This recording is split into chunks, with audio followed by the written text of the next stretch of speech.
पूज्यचारी जी द्वारा दुबई में दी गई वार्ता। मैं अपने भाइयों से यहाँ कह रहा था कि एक वास्तविक इंसान बनने के लिए जो चीज़ हमें सर्वप्रथम चाहिए वह है कि हमें किसी भी चीज़ के प्रति नफरत ना हो। किसी भी स्थान, व्यक्ति के लिए कहीं भी किसी भी समय नफरत ना हो। जब तक तुम उसे हटाओगे नहीं, प्रेम नहीं आ सकता। मैं यह हूँ, वह यह है। सब पूर्व धारणाएं समाप्त होनी चाहिए। पूर्व धारणा एक ऐसी चीज़ है जो हमें हमारे सृष्टिकर्ता से, निर्माणकर्ता से दूर रखती है। एक बार मुझे प्रातः 4 बजे एक विज़न हुआ। इस जगह की तरह एक छेद है जो चींटियों से भरा हुआ है। राजा चींटियाँ, रानी चींटियाँ, शेख चींटियाँ, राजकुमार चींटियाँ, कुलीन चींटियाँ आदि आदि।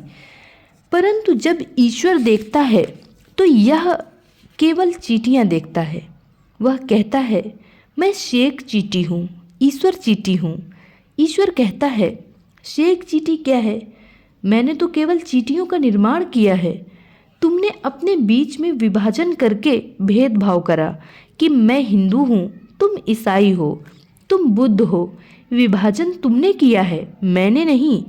मैं सबके लिए एक ही भगवान हूँ और तुम सब मेरे बच्चे हो।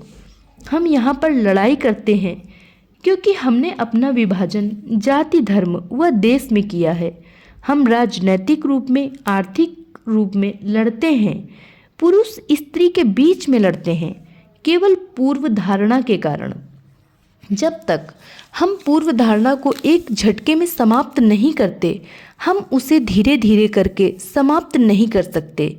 थोड़ी पूर्व धारणा आज, थोड़ी कल, यह संभव नहीं है। और जितनी लंबी यह चलती है उतना ही कठिन है इसे निकालना। तुम्हें मालूम है, अगर तुम्हारे पैर में कांटा है और तुम उसे एकदम नहीं निकालते तो वह तंग करता है, उसमें मवाद पड़ जाती है और फिर उसका ऑपरेशन करना पड़ता है। और अगर वह सही समय पर नहीं किया गया तो जहर फैल जाता है और मरीज मर जाता है। मैं केवल ऐसे ही नहीं कह रहा। 67 वर्ष पूर्व मेरे नाना के फार्म मैनेजर के साथ ऐसा ही हुआ था। पैर में एक कांटा चुभा और 3 दिन बाद वह मर गया, 42 वर्ष का जवान।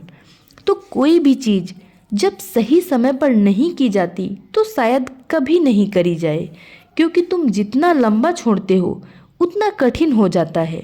यह एक निश्चय करने की तरह है, कल से मैं 6 बजे उठूँगा। जब आप एक निश्चित समय पर उठने का निर्णय करते हैं तो अपनी अलार्म घड़ी को फेंक दो। मैंने कभी भी अलार्म घड़ी नहीं रखी, फिर भी अगर मुझे 1:15 बजे उठना है तो मैं 1:15 बजे उठूँगा। असलियत में मैं उससे 1 या 2 मिनट पहले ही उठूँगा।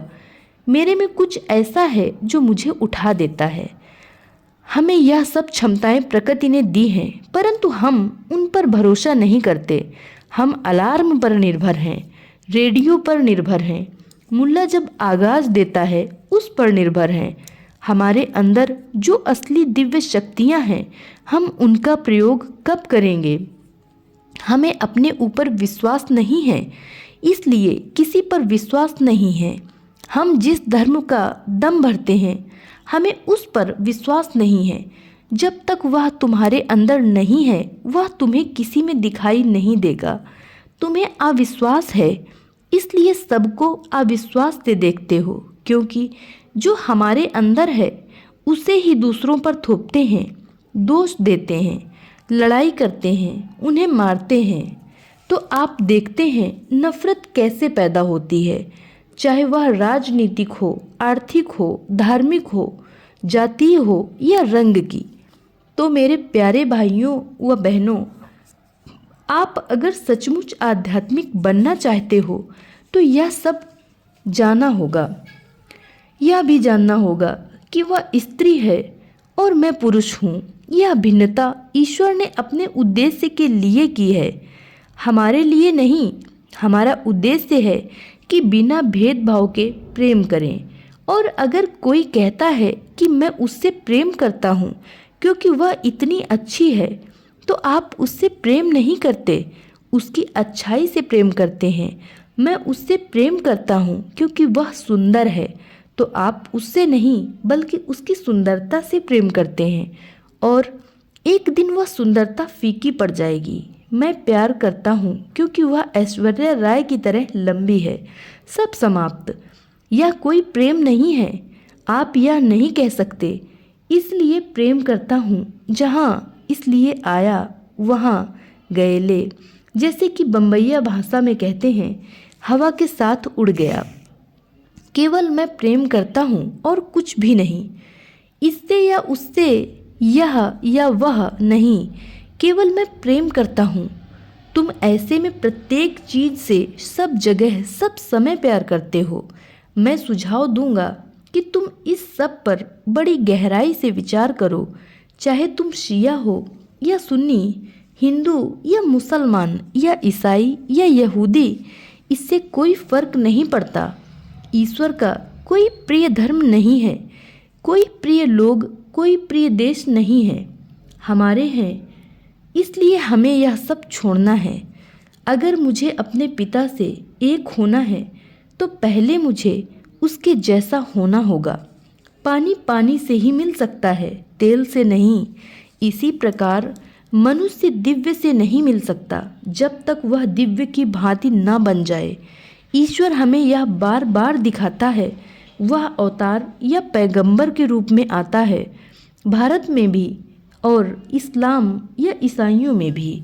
वह हमें यह दिखाने आता है कि वह हमारा रूप धारण करके हम जैसा जीवन व्यतीत कर हमारी भांति सुख दुख भोगता है, हमें दिखाने के लिए कि हम उसकी भांति एक दिव्य स्थिति में रह सकते हैं, समस्याओं व दुख दर्द से स्वतंत्र।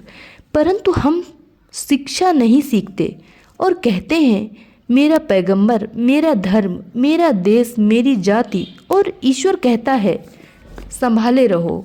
धन्यवाद।